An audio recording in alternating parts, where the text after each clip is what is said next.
All right, folks, I'm back in the saddle here in beautiful Las Vegas, Nevada. Sam Mirejovsky behind the What's Right microphone. Greetings, friends.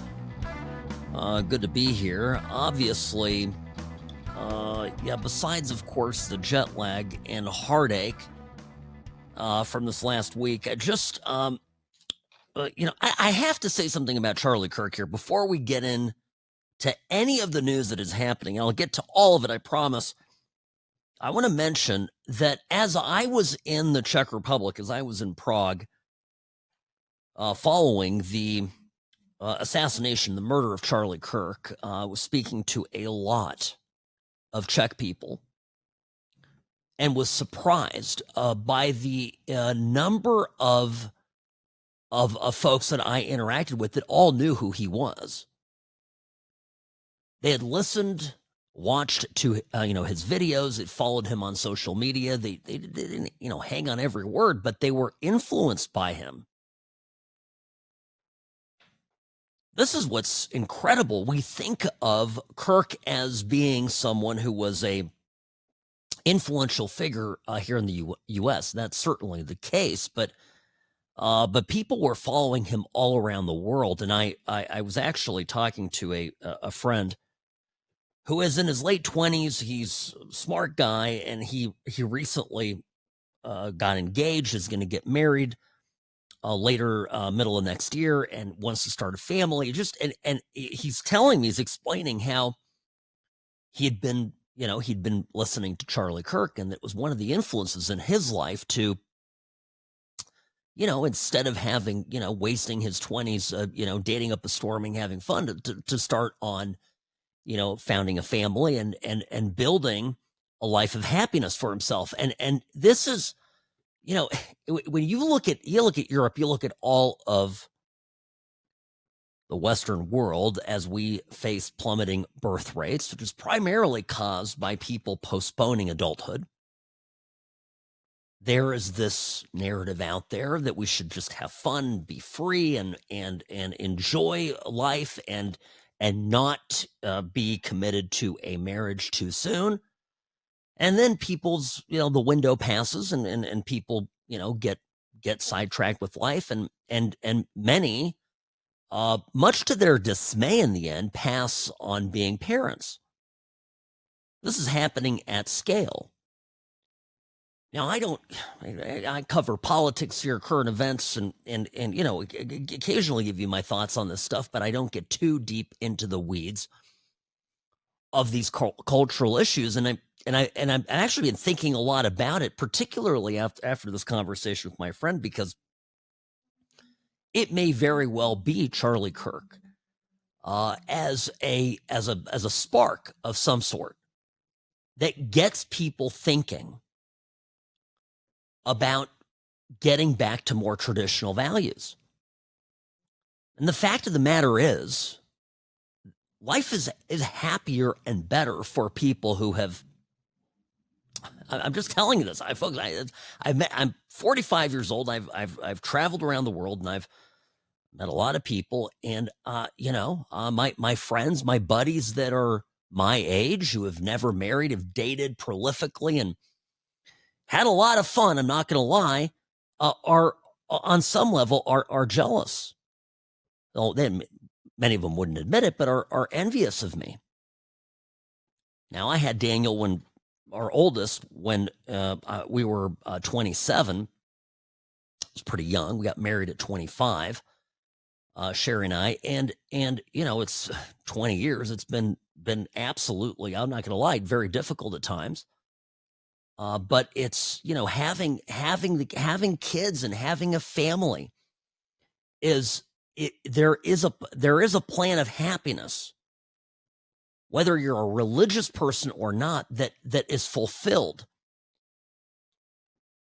And of course, as an added bonus, civilization prevails. We survive. We've got to go out there and replicate. Anyway, so my point is, I was blown away. I was surprised being in Europe over the weekend following Wednesday's terrible events, and just to hear the outpouring of support. And people would often say, hey, I don't agree with Charlie Kirk on everything. But there's a lot of what he said that was great. And it is such a contrast to what I am hearing here in the U.S. Because no one in Europe told me, oh, that Charlie Kirk guy. People were able to say, hey, I did not agree with him on everything, but here are the 3 or 4 things that I really liked that he talked about. That nuance, when you look at these crazy leftists and some of the things that are saying, and by the way, we'll get into it a little bit here. There are people locally, obviously in Vegas, that have been stepping in it, and across the country, who are, ranging from basically celebrating the open murder of a man in front of his wife and children to being pleased on some level that some form of justice has occurred. And these people live among us. I keep saying this. These are our friends. These are neighbors. These are people that we know. I didn't get on the phone, but I had a text conversation today with somebody that I know here in Las Vegas. I'm not going to name him, but he's a relatively prominent person who posted some things about Charlie Kirk that broke my heart.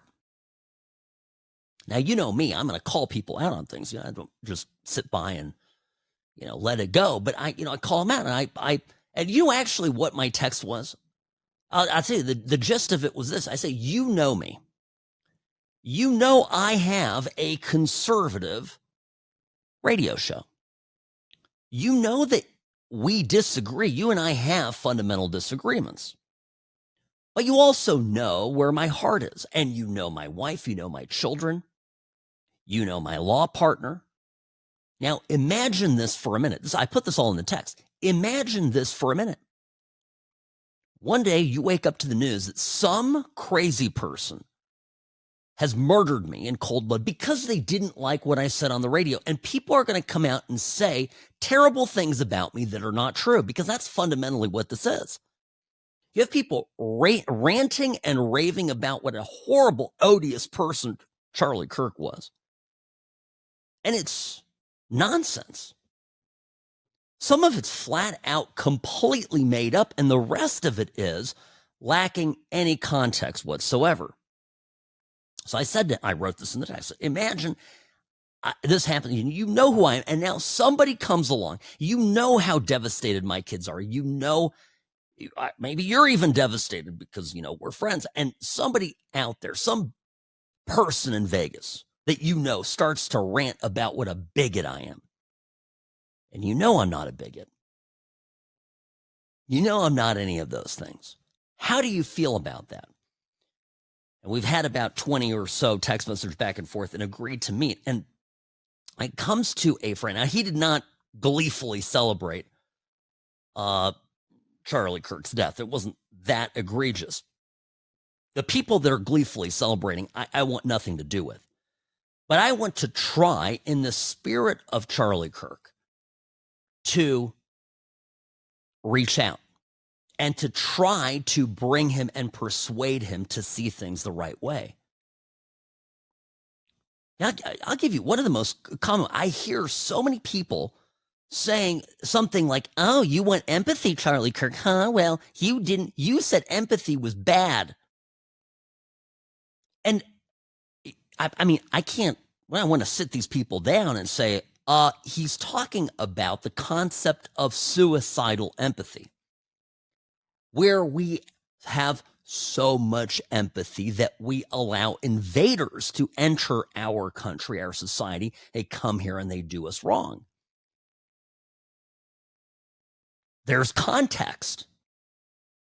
Charlie Kirk was the last person on the planet that would go around saying, no, empathy is bad. Of course, empathy is a great thing, but not to the point where you allow yourself self-harm. But having empathy for someone getting murdered in front of their wife and kids, even if you disagree with him, That's the epitome of being a decent human being. And that is something that is lost on a lot of people that surround us. Sam Mirejovsky, News Talk 840 KXNT, back in a moment. I'm the best. Personal injury law has been the same for a long time. The best. Big egos, greed, and sleazy schemes. We've had enough. Welcome to Sam and Ash, the new standard for personal injury law, where things are done the right way, because you deserve a team that delivers real support and results. When you have both, your whole world can change. Sam and Ash Injury Law, because you deserve what's right. Hi, welcome back. Sam Mirejovsky here. Happy Tuesday, September 16th. Sam at what'srightshow.com is my email. At what'srightsam on X.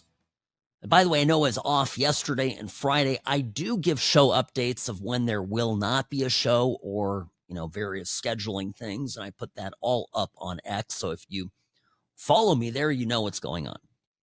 And if you don't, you need to change that. At What's Right Sam on X. Click to follow, and we'll be connected. Now, obviously, we probably have heard here in the last couple hours, the authorities in Utah, the Utah County top prosecutor announcing charges against Tyler Robinson, the 22-year-old suspect, killer of Charlie Kirk. The charges so far are aggravated murder, felony discharge of a firearm causing serious bodily injury, commission of a violent offense in the presence of a child. This one cuts deep. At least one of Charlie's kids was there and witnessed father's murder. Can you imagine that? And then 2 counts of obstruction of justice and 2 counts of witness tampering. Now, the Utah County Attorney's Office, then the top prosecutor there read out the chats between Tyler Robinson and his trans roommate. It contains the confession. It also establishes that there was malice aforethought, that this was premeditated. So this is what, backs up the murder 1 charge. Anyway, so here's, I guess he wrote the roommate, the trans friend of his, I think they were in a relationship, as I understand it, to look under his keyboard, under Tyler's keyboard. The shooter was gone, and he said, "Look under my keyboard." Guy goes there, opens the note, and it says basically that he's planning to shoot Charlie Kirk. And so the roommate responded, "What? You're joking, right?" with lots and lots of question marks. And here is what Robinson wrote. "I am still okay, my love, but am stuck in Orem for a little while longer, yet shouldn't be long until I can come home. But I gotta grab my rifle still. To be honest, I'd hoped to keep this secret till I died of old age. I am sorry to involve you." The trans roommate responded, "You weren't the one who did it, right?" And Robinson here admits, and this is on a Discord chat, this is an app, "I am sorry. I am."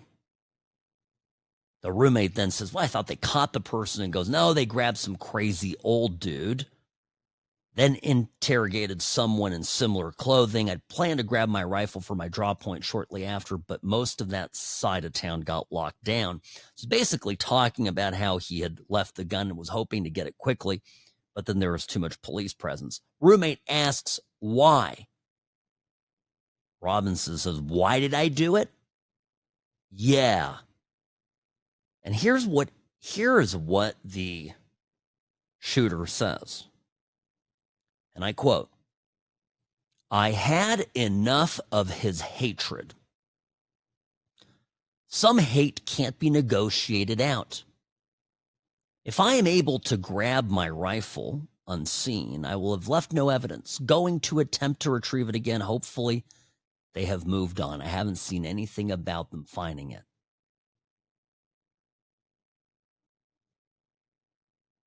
I had enough of his hatred. Some hate can't be negotiated out. Can I turn this around? Nobody has asked this question in all of the media coverage, because everybody's talking about this transcript right now. The police just released it. It's news. Everybody's chatting about it. Was there anybody that Charlie Kirk hated enough to shoot and kill? Like, let's just turn it around, because actually it's this guy and people like him that have the hate.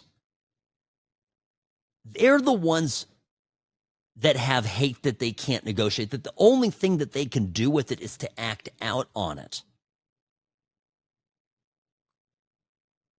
I mean, that's the story, right? And when you listen to it, like, here's just to kind of give you an idea of what we are dealing with, right? These are the there's a little compilation. This is all last week. And all of these people are it's just it's 1, 2, let's see, 3 or 4 people. And this is all of them just talking about how well, you'll see. Bye, Charlie Kirk. Like you said, people getting shot and killed for the Second Amendment is so worth it. I never thought we'd agree on anything. Bye.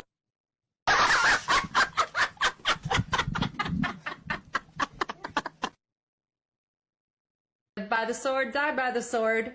He did say that gun deaths were an acceptable side effect of gun rights. Congratulations to Charlie Kirk for becoming the new poster child for gun awareness and violence. Looked like the hate speech finally caught up with old Charlie Kirk. Sorry, Charlie. I just got a push notification that Charlie Kirk was shot at one of his Prove Me Wrong debates at, what is it that they say? What is it? Oh, I remember. Thoughts and prayers. The best part of this whole thing is that he is not martyr material, so his death will mean nothing. It will activate no one. It will impact few. It's just great. This is insane. And the last girl there, that this death won't impact anything or anyone, couldn't be more wrong. Everywhere I turn, every conservative voice, and honestly, even ordinary middle-of-the-road normie people have been activated by this. I always mention the sort of the bellwether of this is my wife, who is, much less politically engaged than I am. This was a Rubicon watershed moment for her. Like, nobody's coming back from this. Our side, a conservative right, had a guy, a young guy, who was going out and, I think, very civilly debating the other side. And the debates, quite honestly, frequently did not go well for the lost leftists talking to Charlie Kirk. It didn't. He showed them up. And they ran out of words to fight Charlie Kirk with. And it turned to bullets. I want to say it's gun control. All this stuff, it's all so insane to me, right? But the underlying thing is, we had a guy that was engaging in open dialogue, engaging in persuasion, engaging in reaching across. But they don't want that. They want us cowering in fear. And if there's anything that comes of this horrific event, I think we're all more resolved than ever to fight back. Because I know that you and I will not live in a country, in a society where we are too afraid to fight for what's right. We won't do it. And for me, at least, I'm more resolved than I ever was. Not letting this stop me. I'm not slowing down. If anything, I have to fight this lunacy all the more because we must win. We must prevail. Be right back after this.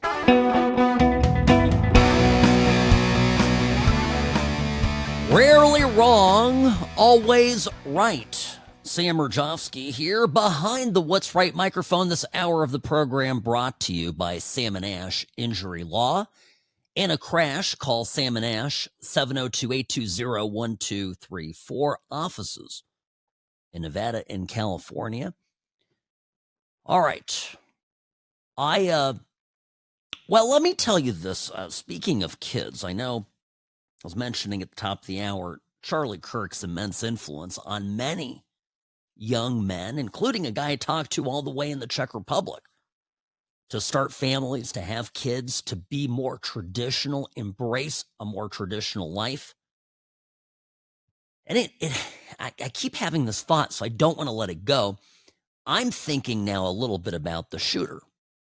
It's a fascinating story to me because he comes from what is now being reported a fairly traditional, conservative Mormon family. And two things first, right at the beginning of this. Number one, the left, and I hear it all over the place. Everybody in the media, mainstream media, keeps saying that this guy was a MAGA shooter. They are not letting that go. They're still saying it.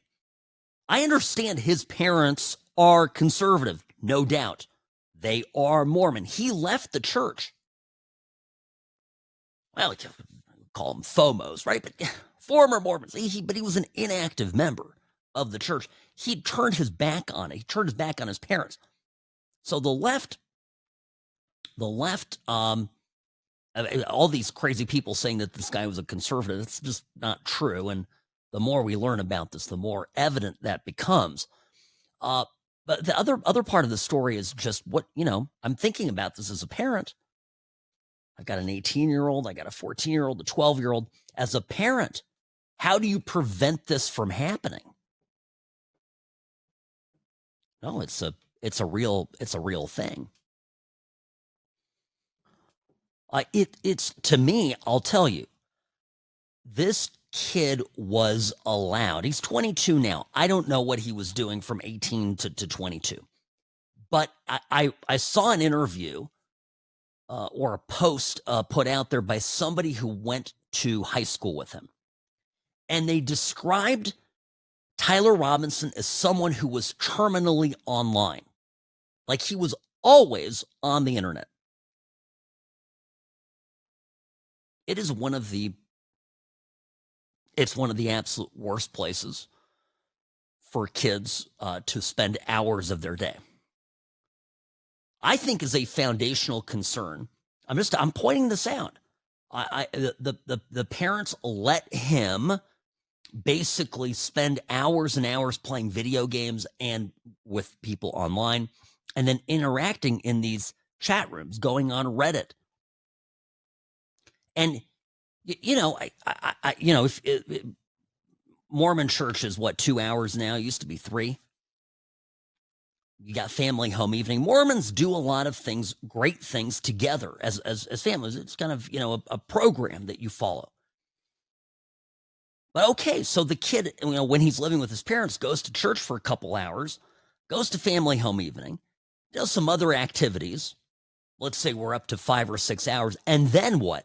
And then spends 50 hours, 60 a week getting radicalized by crazy people on Reddit. Have you spent any time on Reddit? Everybody on Reddit is nuts. Literally nuts.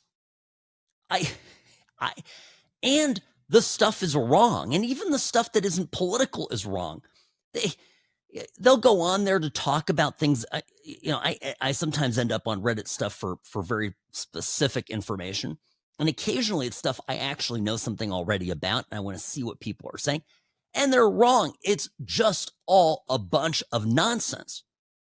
But people spend hours of their week there. Discord, the app that Tyler Robinson was chatting on with his trans roommate, lover, whatever situation that was, that's another place. I've never been on Discord, but I'm just familiar with it, that a lot of these people who begin spiraling spend hours and hours talking and getting affirmation from other crazy, insane people. If you're a parent, keep your kids off the devices. You can go on. There are parental controls. You can go on and limit. We're an Apple household, so I bet the same thing is true for the Android devices. But there's, you can go in. You could say no. You can only spend X amount of time on the internet, and it blocks certain sites. You can refuse to give your kids certain apps. It is incumbent on you as a parent to say no. And this now leads me to another important point here, is that, there's something, how do I say this? Okay, so first off, not all Mormons are conservative. I have to make that clear. My wife comes from a big Mormon family. There are some libs there. But then there's also, by the way, the numbers are, I think it's like 75% of Mormons are right-leaning and 23% are lean Democrat. So that's a pretty, but even the ones that lean right, there's a lot of compassion and openness. They're good people. But what does a lot of openness and compassion for things, where does that get you? Particularly when your child needs guardrails. I think this is, I think that this is going to be one of the issues here that's examined deeply. Because Charlie Kirk, he talked about this a lot. These kids were still very young, but he talked about even the music that he played for his kids. He would, in interviews, he frequently said how he wouldn't play pop music, called it demonic. And the truth is, sometimes you hear a popular song on the radio and then you pause and you listen to the words. You go, my God, this is not something my kids should even listen to. And people call that extreme. But I'll tell you, I think that style of parenting is much less extreme. It's far safer for young people than to be allowed unfettered access to the World Wide Web and start to fall down into these crazy rabbit holes with nuts people. There comes a certain age, and I can't, some of you may have better even idea. I'm still looking at it with my kids because I think I still have a fair amount of influence even over my 18-year-old. Maybe that's my wishful thinking, but there comes an age where other people will have more influence over your children than you will. It's a risk.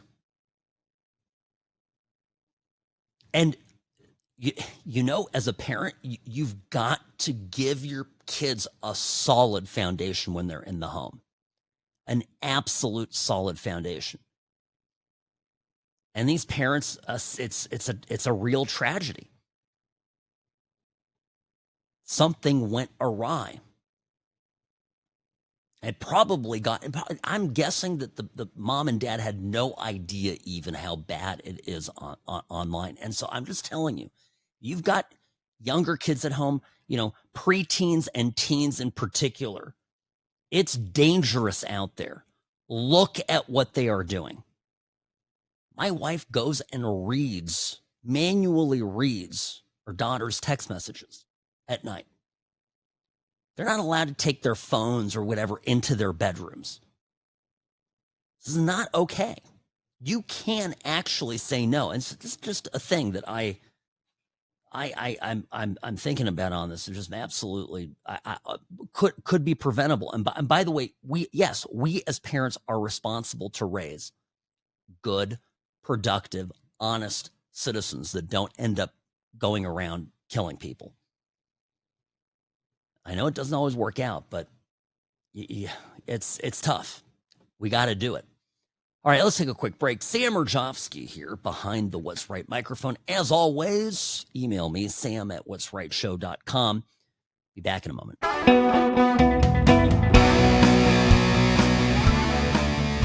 Okay, so here is an interesting statistic from a YouGov daily poll released Sunday. They asked the respondents to tell them, as far as you know, is the person who shot Charlie Kirk a Democrat, a Republican, neither, not sure. Now, this was 2,300, almost 2,400 adults conducted on the 14th, Sunday the 14th. So it's not a small sample. And it reveals that more people, by a few percent, more people think that the shooter was a Republican.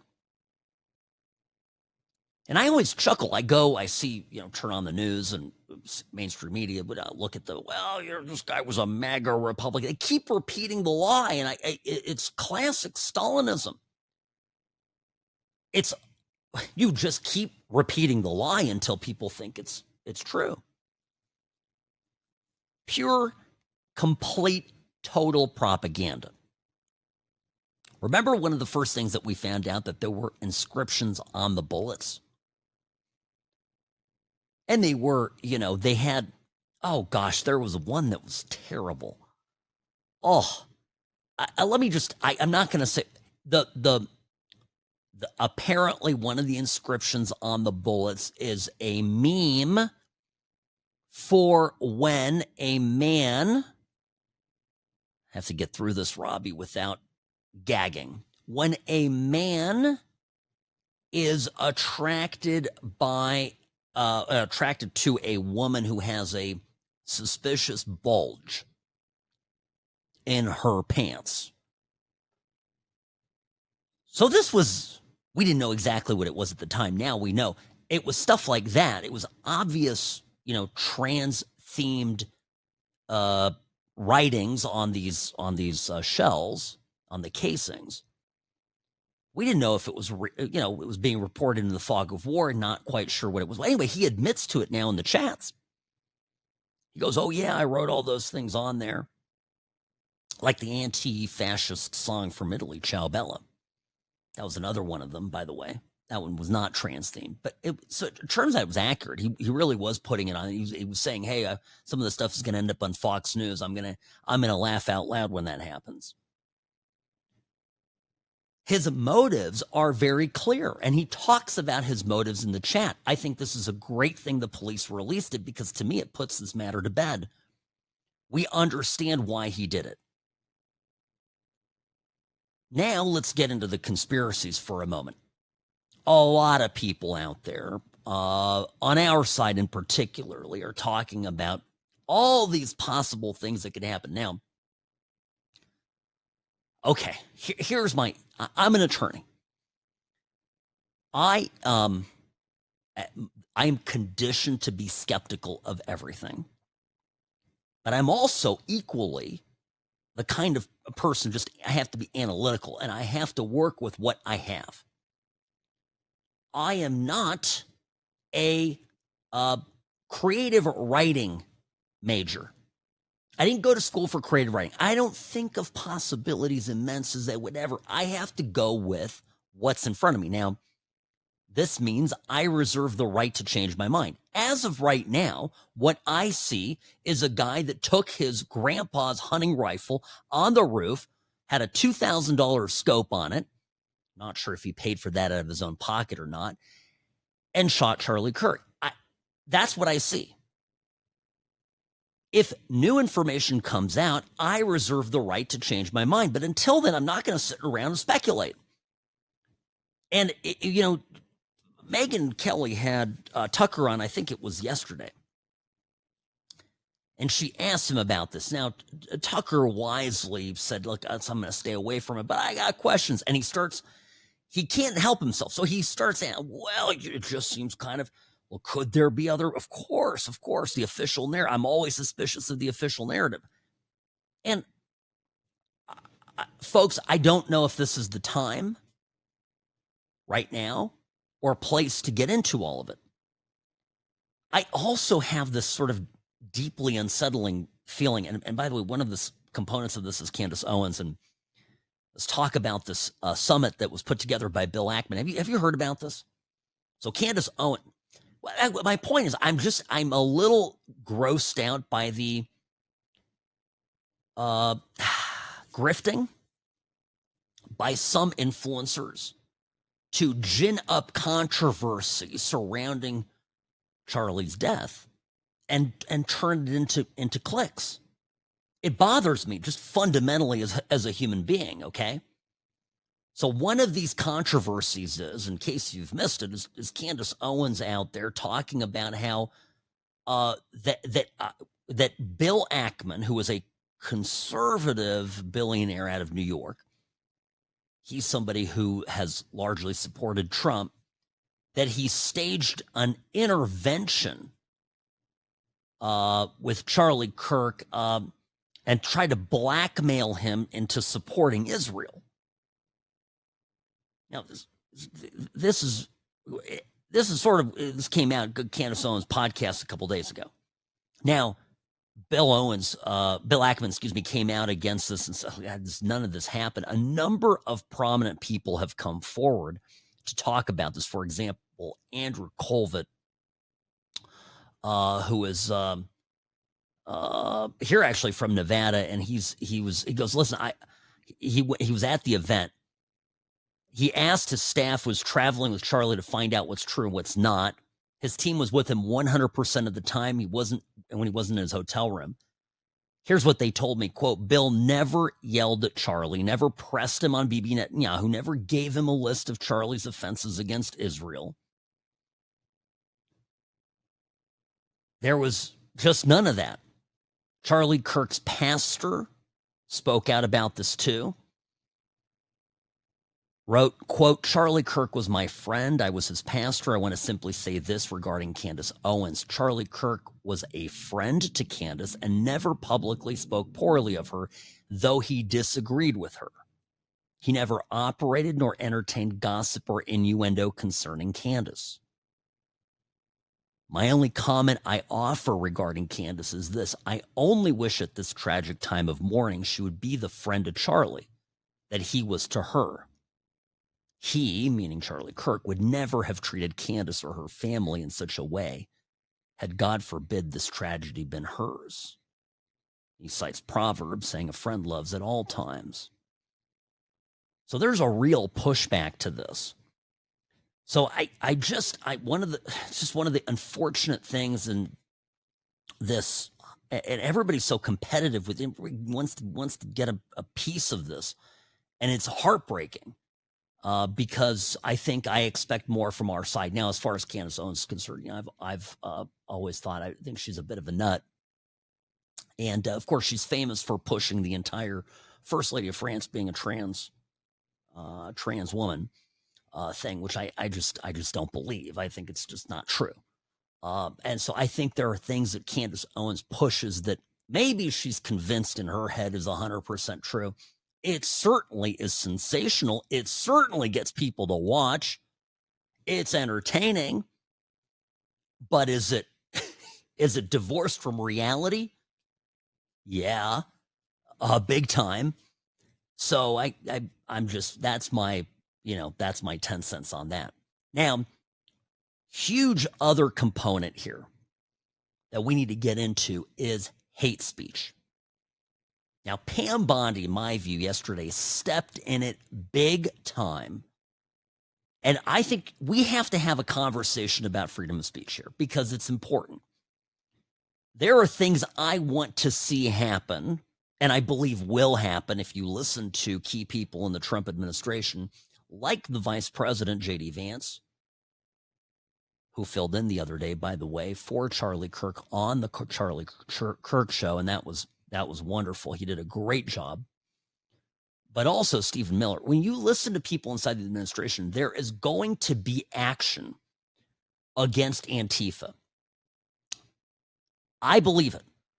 But the action, I'm going to put on my lawyer hat and explain this to you, what needs to happen. I can't believe that look, I'm just a personal injury lawyer here in Nevada, okay? I'm not the Attorney General of the United States. I can't believe I have to explain this to the Attorney General of the United States, how she should be doing her job in a way to make prosecutions of our enemies bulletproof. But anyway, here goes. I'm going to have to do it. Someone's got to do the heavy lifting around here. Sam Mirejovsky, News Talk 840 KXNT. Another hour of the What's Right show up next. And by the way, if you miss any portion of the program, get the podcast. Go to Apple Podcasts, go to Spotify, go to the Odyssey app, get the podcast, What's Right show. Don't go anywhere. Another hour up next.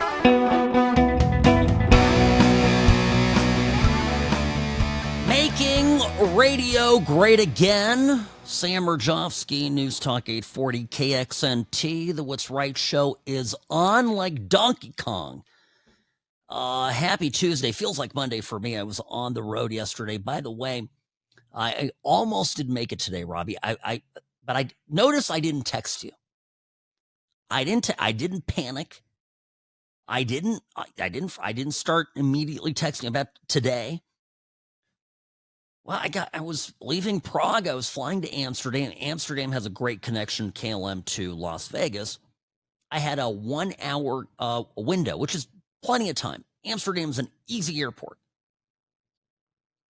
So I land, but we had some weather problems, so it took us, I don't know, hour. We were at an hour delay. So it basically landed when my next flight was closing. The gates was closing, right? But the airline, I fly a lot, folks. They like me. So the airline actually brought a car and brought the Border Patrol guy to the plane. I have babe, I'll throw it up on. I put it up on Instagram yesterday, at What's Right Sam on Instagram. I think it's still up, a story of basically me handing a passport off to the guy sitting in the front seat, policeman and Border Patrol, and stamping my passport. Off I went. So I made my flight. Got back to Vegas. All's well. So here I am, and of course, as I'm tired, and then this morning I'm waking up at 2 or 3 in the morning because it's already noon where my body is. I'm looking at all this Pam Bondi stuff. Now, can we talk about free speech for a minute? Free speech, when we talk about the First Amendment, first of all, this has to do with government interference in your right to speak. The government may not, few exceptions apply, strict scrutiny, right? Few exceptions apply, but generally speaking, the government cannot interfere can't control the content of your speech, okay? And the second thing is the government can't coerce you to say something. They can't force you to say something. All right. That's the First Amendment in a nutshell. So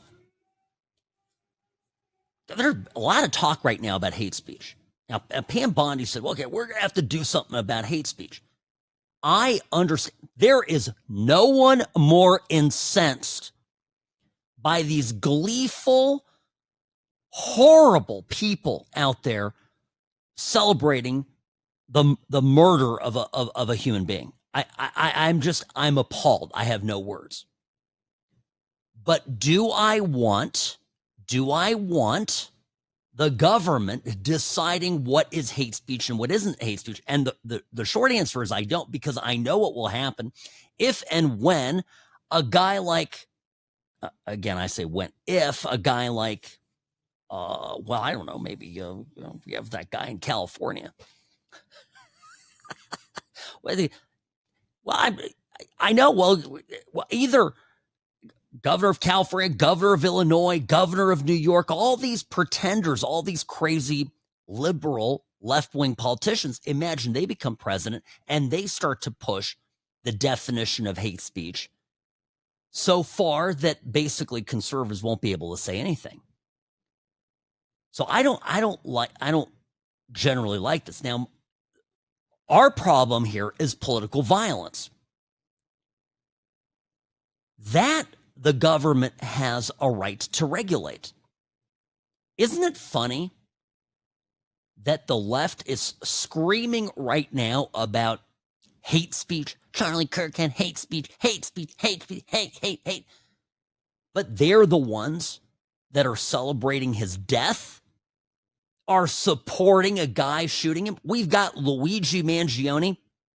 Let's take a step back here. Luigi Mangione, big news today, of course, in New York. They dropped the murder 1 charge, and it's now murder 2. A little legal explanation on that. There are very specific conditions in New York State that are different than ours and different than most states on what is murder 1. Because generally, murder in the first degree, means that there was malice aforethought, there's planning, it's premeditated. But in New York, there are very specific conditions, basically, that bring that about. So basically, like killing a police officer or killing a witness or an act of terrorism, and they basically decided, the judge said it was insufficient that it was an act of terrorism. And I think, actually, believe it or not, when you strip the hype away from it, based on New York law, it was a bit of a stretch to get murder in the first degree for Mangione, right? The killer of the United Healthcare CEO. But the people outside the court were celebrating. By the way, that's the crossover of the two groups, right? The leftists celebrating Charlie Kirk dying, being murdered violently, and the people outside celebrating that Luigi Mangione is not facing murder 1. It's the same people. They traffic in violence. Now, all Pam Bondi had to do here was say, listen, we're going to pursue racketeering cases, RICO cases, against Antifa. It's a criminal enterprise. You have people funding Antifa-related groups. They're giving them money. Those people are taking that money. They're buying equipment by which to riot, to cause damage to property. That's not a First Amendment issue. You don't have the right to go and burn down half of America every time you're angry, which is what the Democrats do. You can't do that. They should go through Tyler Robinson. Forget the conspiracy theories. Go through every person who gave him money or helped him in any way, shape, or form. Go after those people.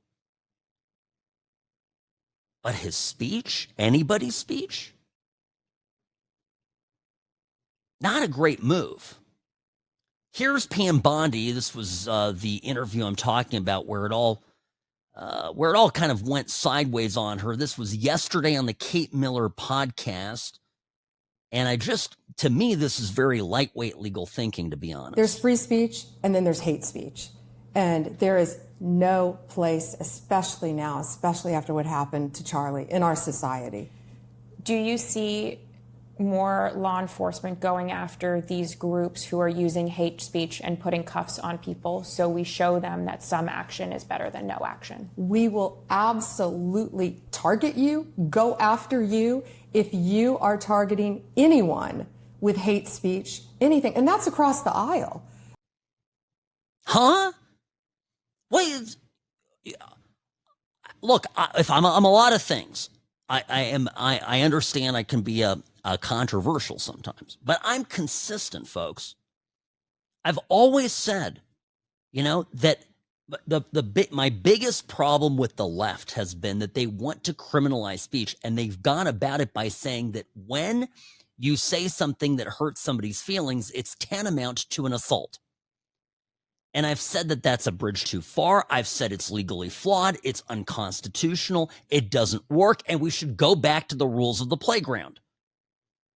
Well, not today in the back when I was a kid, back when you were a kid and you went to the teacher, I went to my teacher going, oh, Johnny hurt my feelings. Well, you said whatever, made fun of me. And the teacher would look at me and go, Sam, Why don't you tell Johnny sticks and stones can break my bones, but words can never hurt me? That's conservatism. That's America. The underlying problem here is twofold. One, we've lost civil discourse because one side has told the other that they're Nazis and don't deserve to exist. Number two, that same side that has called us Nazis then doesn't use words only. They also use sticks and stones. They're out to break our bones. And that is what I want the Attorney General of the United States of America to go after. The words, that could be the smoke. I want her to go after the fire. Sam Mirejovsky, News Talk 840 KXNT. This hour of the What's Right show brought to you by Sam & Ash Injury Law. If you've had your bones broken by sticks or stones, you need an injury lawyer. You need a good one. Okay? 702-820-1234, because you deserve what's right. The Sam and Ash team, they wanted me to have the best care. They had my interests at heart. I have an enormous amount of gratitude. I cannot say enough thank you.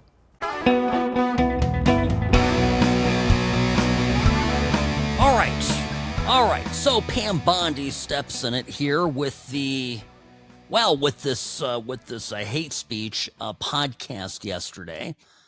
And then she tries to get herself out of it on Fox News later that day. Sam Mirejovsky, News Talk 840 KXNT. Here's the backpedal. And I almost think that this is worse, quite frankly. But you be the judge. That's horrific. It's free speech, but you shouldn't be employed anywhere if you're going to say that.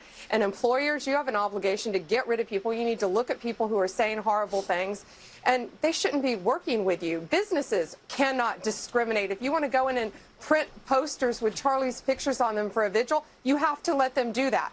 We can prosecute you for that. I have Harmeet Dillon right now in our civil rights unit looking at that immediately, that Office Depot had done that. We're looking at that. What? Oh my God. Listen, can I tell you what my bias is? I'm always trying to be transparent with you guys. My number one focus is that not a minute of Trump's 4 years in office now goes to waste. I don't want a minute to be wasted. And by and large, I'm extremely happy. One of the critical, I guess, things I want Trump to achieve over the next 4 years is some form of legal accountability for a whole lot of people who have done us dirty. To that end, he needs a great attorney general. This is really substandard slop.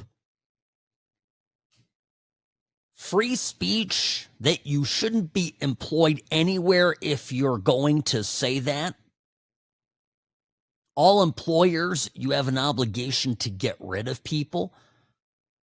I mean, okay. Again, it's up to the employer.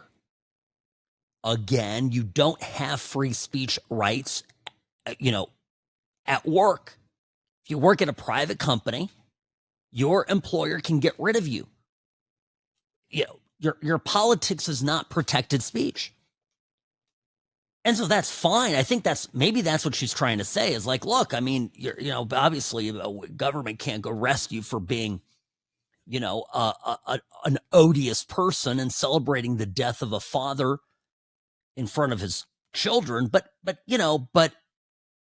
your employer ought to fire you. Okay. I get the sentiment. But this is not it's not what I need to be hearing from the Attorney General. What is this? I don't even know, Robbie, what they're going with. If you want to go in and print posters with Charlie's pictures on them for a vigil, you have to let them do that. Again, I'm going to go back to the masterpiece bake shop case, right? This is the guy, the Christian cake baker who was forced in Colorado to bake a cake for a gay couple, and he got fined and almost basically put out of business, and it went all the way up to the Supreme Court. Supreme Court's like, what? No. I can't do that. And arguably, right, that was a protected category under federal law. I mean, you can't force, if Home Depot doesn't want to print Trump banners, they can say you can't print a Trump banner. And then you and I have a right to have a conversation about how we're never shopping at Home Depot again. We have enormous power, you and I, and all of us together collectively, because we spend money. A lot of Republicans, conservatives, have something they call jobs, which means we get paychecks and we go out and spend. And if we don't buy from you because you're a rotten business and you support left-wing crazy people, so be it. This is my number one case for why, if you ever get in an accident, call Sam and Ash. You're supporting the firm. You're helping me. You're also helping the cause. You wouldn't be shocked to learn it. You go to another lawyer and they're going to take their fees, and then it all ends up in the pockets of the Democratic Party. Trust me, I know this. They're all libs, like on my own little island over here. We have much more power as consumers than we believe. But I also want to live in a free country. Now, the underlying root cause of this is that we need to fight to win in the marketplace of ideas, and we are winning. By the way, the reason that they're so angry, the reason they're foaming at the mouth, the reason that there's all these videos of people losing their minds on public buses because somebody's wearing a Trump hat, a red MAGA hat, the reason all these emotions are springing forth from our friends on the other side of the aisle is because they are sensing defeat.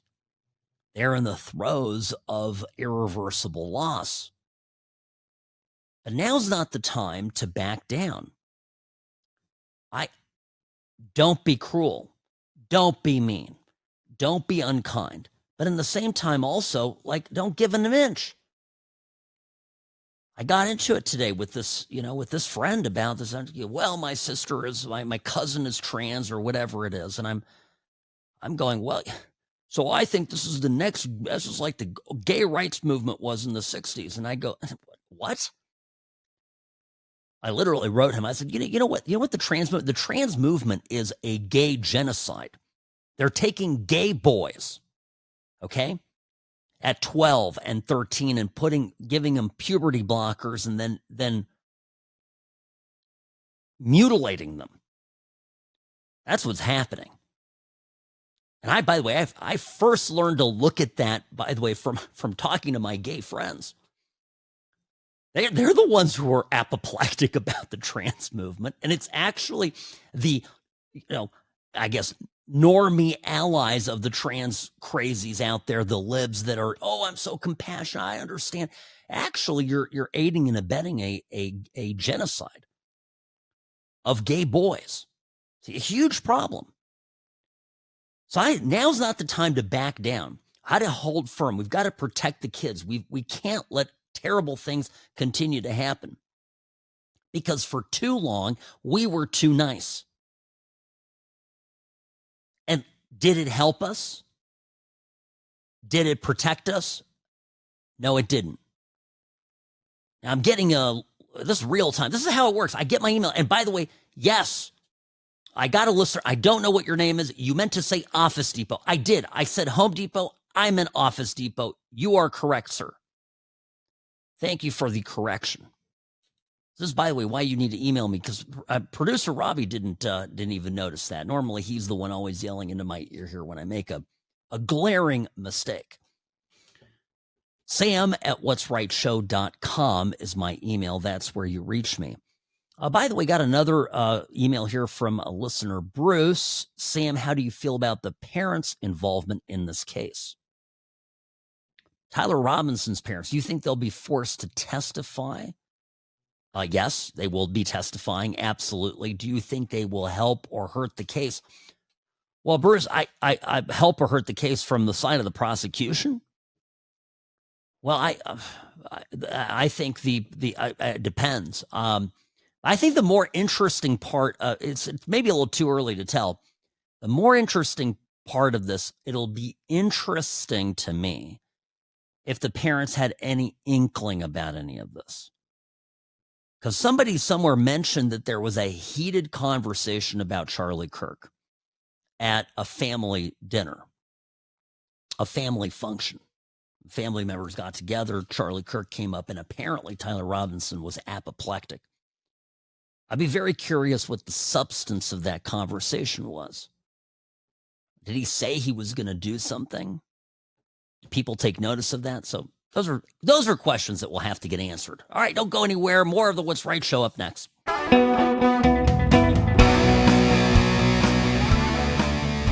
Sam Mirejovsky here behind the What's Right microphone. Greetings. Welcome to the program, folks. Always happy to be with you. 2 hours of radio flies by quickly, doesn't it? Well, don't worry. Got 30 minutes more, so that's just enough time to cover a few more topics. So one of them I want to talk about here is the appearance yesterday, J.D. Vance on the Charlie Kirk show, where J.D. Vance, Vice President of the United States, hosted the program from Washington. And there's a great moment here where he talks about this. It's an answer to the call for unity. Now, unity. It's an interesting thing. I guess they want us to start to sing Kumbaya and hug it out with people that are gleeful over the death of a human being, any human being, but particularly one that was shot because he was having conversations with people. I think what J.D. Vance says here is spot on. There is no unity with people who scream at children over their parents' politics. There is no unity with someone who lies about what Charlie Kirk said in order to excuse his murder. There is no unity with someone who harasses an innocent family the day after the father of that family lost a dear friend. There is no unity with the people who celebrate Charlie Kirk's assassination. And there is no unity with the people who fund these articles, who pay the salaries of these terrorist sympathizers, who argue that Charlie Kirk, a loving husband and father, deserved a shot to the neck because he spoke words with which they disagree. Did you know that the George Soros Open Society Foundation and the Ford Foundation, the groups who funded that disgusting article justifying Charlie's death, do you know they benefit from generous tax treatment? They are literally subsidized by you and me, the American taxpayer. And how do they reward us? By setting fire to the house built by the American family over 250 years. I am desperate for our country to be united in condemnation of the actions and the ideas that killed my friend. I want it so badly that I will tell you a difficult truth. We can only have it with people who acknowledge that political violence is unacceptable, and when we work to dismantle the institutions that promote violence and terrorism in our own country. You know, the reason I like so much what J.D. Vance says here is it really links up for me the trans fanatics and the pro-Palestine fanatics. And this is why I think kind of this devolution among some conservatives away from Israel is so dangerous. Because they're and let me explain, because for the longest time I was bemused by all the trans, gay, whatever alternative lifestyle people out there who were arm in arm, hand in hand, fighting alongside the pro-Hamas folks. And I thought, well, these are some strange bedfellows, right? I mean, it kind of seems that one group might be a little hostile to the other. Why are they linking up like this? And the fact of the matter is that they're very similar, at least at this stage. It all changes if and when the Islamists become dominant and come to power. But until that point, they're very much aligned in their desire to tear down Western civilization. And they are both united in their choice of means, which is violence. When October 7th happened, I got on air and I said something that was very simple and straightforward. I said, you can't negotiate. And the other word I use is coexist. You can't coexist with people who want you dead. Someone last week, while I was on my trip, asked me, what do you think about Israel? As a young relative of mine who's 21 years old. He's sort of figuring some life out. I said, well, what do you mean specifically? Well, what do you think of what side is right or whatever? I said, it's really simple to me.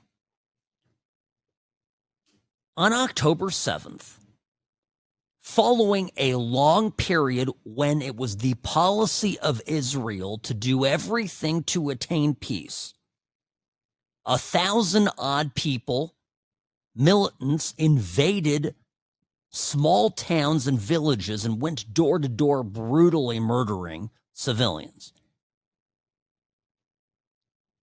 These weren't bombs getting lobbed. It was hand to hand, and it was filmed. It was the most disgusting depravity you could possibly see or even imagine. My friend goes, well, okay, well, all right, but this things happened before. My cousin said, okay, things happened before, things happened after. I said, well, okay, well, I mean, my entire life, Israel has tried to barter for peace. Do we not remember Israel bulldozing its own settlements and turning them over to the Palestinian Authority? Evicting Jews from their homes just for the sake of peace? Who is chanting from the river to the sea? Who is saying Israel doesn't have a right to exist? Now tell me, how do you coexist with that entity? So I went on to say, at least for me, I'm today very much in the same place that I was on October 8th. Whatever Israel has to do to ensure its survival is fine by me. End of story. It's a war. And they still haven't returned hostages. So I don't see any moral equivalency here whatsoever. It's just open and shut for me. Now, this is at odds now, even with a growing number of conservatives, which is a little worrisome to me, I'm not going to lie. But how does this relate to the trans people? It's the same thing. These are fanatics. If you do not adopt the religion of trans, you are an enemy. They are, as we speak, plotting to commit further murders of other people. They're violent. For them, it's a war. And there's really no way you can protect yourself unless you fully capitulate. Or at the very least, stop speaking out. So you can't find common ground with people that want you dead. You can't coexist with people who want to wipe you from the face of the planet. And that's where, if you ask me, I feel a degree of alignment with Israel and Israelis and what they're facing. And here is where Pam Bondi ought to have gone. Here's where she should have gone And just, after his opening monologue, J.D. Vance had Stephen Miller on, who is a deputy chief of staff. He's the guy overseeing all the immigration stuff. Stephen Miller, obviously very brilliant. And they talk about what needs to happen. Now, this actually, forget hate speech. This actually is what I want to see the administration do. Unfocused anger or blind rage is not a productive emotion. Right. But focused anger, righteous anger, directed for a just cause is one of the most important agents of change in human history.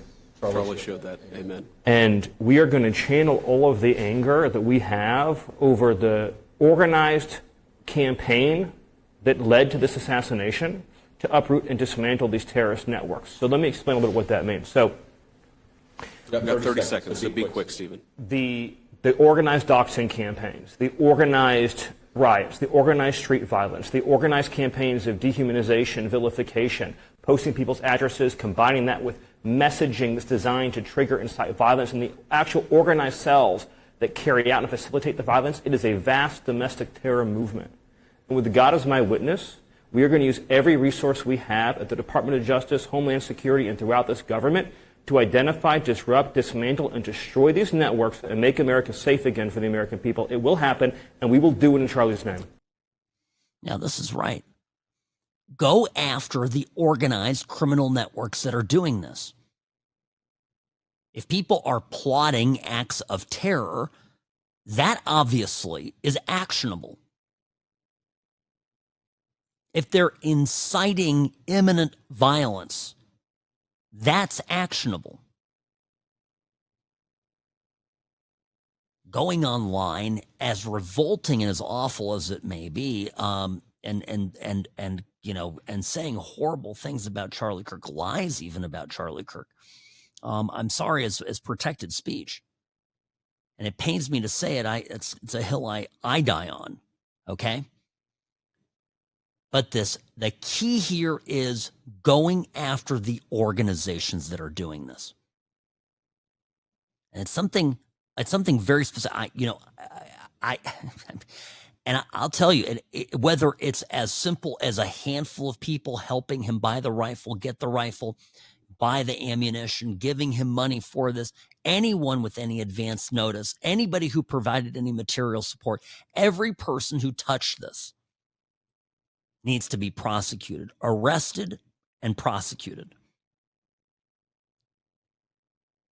But these, Democrat riots, every time remember all of the Hamas protests, the occupation of campuses across the country, Hamas sit-ins, well, whatever, the pro-Palestine people, they had all these beautiful, nice new tents, $1,500, $900 a pop, depending on the unit. We looked into it at the time. It was all very expensive gear. Who was paying for that? Who was paying for these people to go in and to deny the civil rights of Jewish American students on college campuses? That's actionable. That's what I want Pam Bondi to go after, hook, line, and sinker. Oh my God, you said mean things. I'm playing these mean things. I think it's a big story that these people are saying mean things. I think these people ought to burn in hell for what they said. That they're protected constitutionally, and this is what makes our country great. As sickening as it is from time to time. Sam Mirejovsky, News Talk 840 KXNT.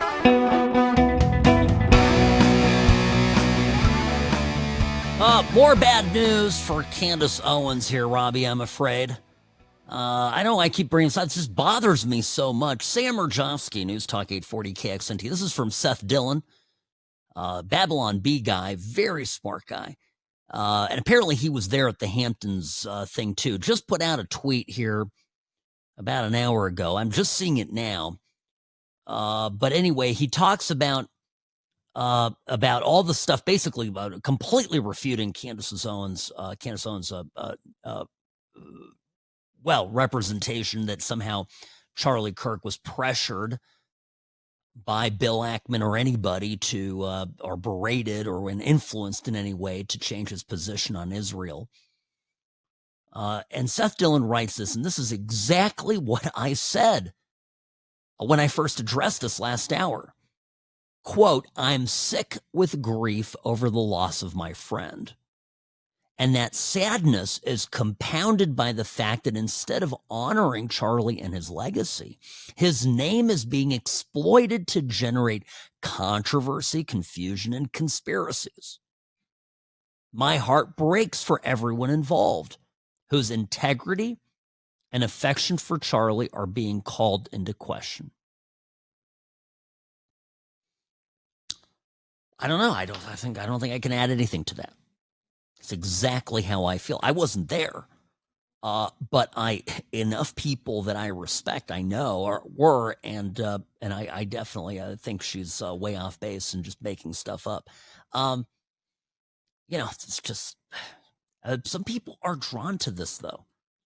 They're excited to hear. You know how many of my kind of like the people that know I'm conservative and I've been friends with for a while have sent me these tweets about the French first lady. Oh, she's a man, Sam. It's true. It sends me these sensational clips, and I'm like, she's been living in the public eye for a long time. I don't know. What does it even matter? I don't know. What are we doing here? I'm far more interested, right, Robbie? Robbie, you're laughing. I'm far more interested in the fact that Western Europe is falling to Islam than I am whether the French first lady has a penis. I mean, I don't know. I guess this is, and maybe I'm doing it all wrong, Rob. Maybe I should be more sensational. I get more clicks. That's not who I am. I'm just going to do this my way. And I've always had a stone cold sobriety when it comes to facts. And I always say rarely wrong, always right. I do get things wrong occasionally, and I reserve the right to change my mind. And particularly when new facts come up. And oftentimes I'm spot on about things, months, sometimes years ahead of time. But there it is. Now, I want to end on a positive note. My wife said something today, and I want to do it. I want to do this justice. I want to make sure I get back to this. She had this thought because we had a conversation. I got back into town yesterday. We had this conversation this morning about wanting to be better people. And one of the things I told her is I said, I want to be a better husband. And watching all of these, these videos, and something that Charlie Kirk, there's an anecdote about him that his wife, Erica, shared, that he would ask her all the time, how can I be a better husband? What can I do to be a better partner to you? And that really, and I hope I'm not getting too personal here, but that really it went right through my heart, because I don't do that. I get sometimes a little wrapped up in my life, my busyness, my priorities, work, the show. I've got a lot going on. And I basically, I told my wife, I want to be a better husband. I've been influenced to be a better person.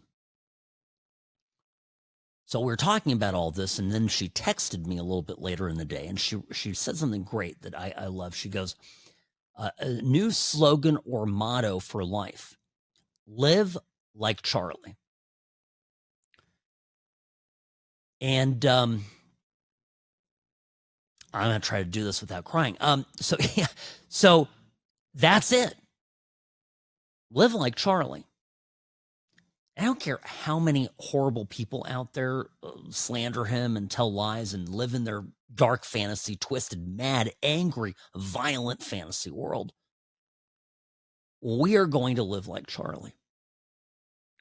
Not a particularly religious person. I think I'm spiritual. I think there's something bigger out there than me, certainly. So I'm, probably not going to suddenly become a more church-going guy, but I certainly can do better. Now, I saw this thing on yesterday on social media, came out yesterday. A guy, just a guy who's a ordinary dude, says this, puts up this video. His wife bought him a suit. And he's so grateful. And listen to what he says. You know, I don't come from any kind of money, and I've never owned a suit before. My wife, she bought me this suit. Our anniversary's coming up, and we have a nice anniversary plan. He looks good, by the way. We make a little bit of money now, and I'm proud to say that because that's certainly not where either one of us comes from. And I feel good in this suit, man. And I just want my wife to know she made me feel good. It's a $300 suit. I ain't never had nothing like this before in my life. And I tell you what, okay, video flip here, so I'm gonna lose some of you. I didn't know Charlie Kirk, never met that guy before in my life. And something else that I've never done before in my life is believe in God. I'm gonna wear this suit to church. I'm gonna go to church. I'm going to try to be a better father, husband, and leader for my family. Look at this suit. I look good, bro. My wife made me feel this way. Charlie's made me feel this way. Yeah, message over. Expressing gratitude for his wife and saying he's going to wear this suit to church. He's going to be a better father, a husband, and a leader for his family. And he added, Charlie made me feel this way. That is gold.